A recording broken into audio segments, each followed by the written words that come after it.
Good morning. This is Denise R. Shields coming to you with a message to you. In our last video, I talked about the 3 C's for compassion, compassionate leadership, and the 3 C's that come with being a person who shows compassion. The first C was conscious awareness. I was asked, how do you get to that place of being consciously aware in order to show compassion? I talked about waking up in the morning, and that's where it starts. Every day is a new day. Every day is a new beginning and a new opportunity to make the conscious decision of who you want to be in that day, of what expectations you have for that day. And that's different from a plan. That's different from saying at 9 a.m. I have a meeting. It's different from saying at 10 a.m. I'm going for a walk. It's more of understanding why you are in the position you're in and what impact you're making, what contributions you are investing in a team and in a person. Even if it's just one person. If it's more than one person, you are phenomenal. But if it's just one person, you're still phenomenal as a leader. And so you want to really understand yourself, though. Understanding yourself is most important because you know what you have to give. You know what those boundaries are that you are willing to cross, and you're willing to allow other people in to get closer to you. You know what you are compassionate about, what is important to you in life, and how you want to be a part of that. So waking up in the morning, those first thoughts can be about that. Those first thoughts should be who you want to impact based on what knowledge you have, based on the experience you have. Conscious awareness is really understanding what you are made of, and what you are willing to give from what you're made of. In this case, where we're talking about compassionate leadership. So you're laying down and your alarm has gone off, and maybe you have 15 more minutes to snooze, and so you can just kind of think about, okay, today I want to make sure that I am more patient. I want to make sure I'm demonstrating patience. Okay, how can I demonstrate patience? Well, if there is someone who wants to talk, I'm normally routinely busy and I don't give all of my attention. Today, I want to be present 100%. I want to be there. I want to be an active listener.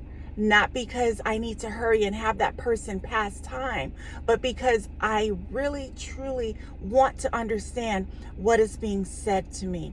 And so my expectation for today to myself is to be more patient, is to be more tolerable, is to give grace for those who may not be perfect, who may make mistakes, who may even make bad decisions.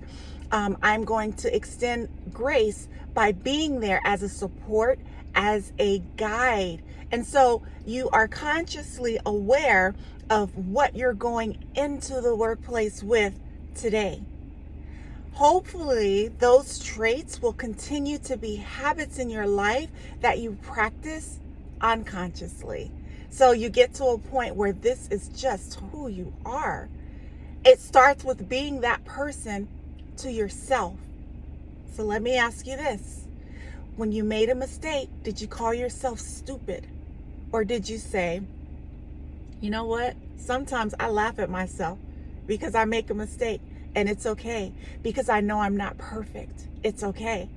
I know that I can fix this. And if I can't fix it, I know that I can pull support and it can be fixed. It's not the end of the world. And it's okay. As long as you have breath in your lungs and you're able to rise up the next day, it's always going to be okay. So if there is a situation that is taking place in your life, and it may be outside of your internal thinking, but what thoughts are you telling yourself?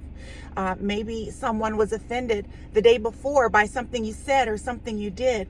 Have you gone to that person and asked them to forgive you?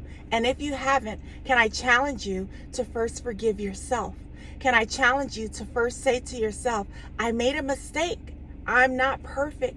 I'm giving myself the grace and the understanding and the patience to say, I am not perfect. And now I'm going to make it right today with the individual that I had the situation with. So those are just some ways that, you begin to talk to yourself when you're waking up in the morning, before you start your day, just your quiet time, your silent time.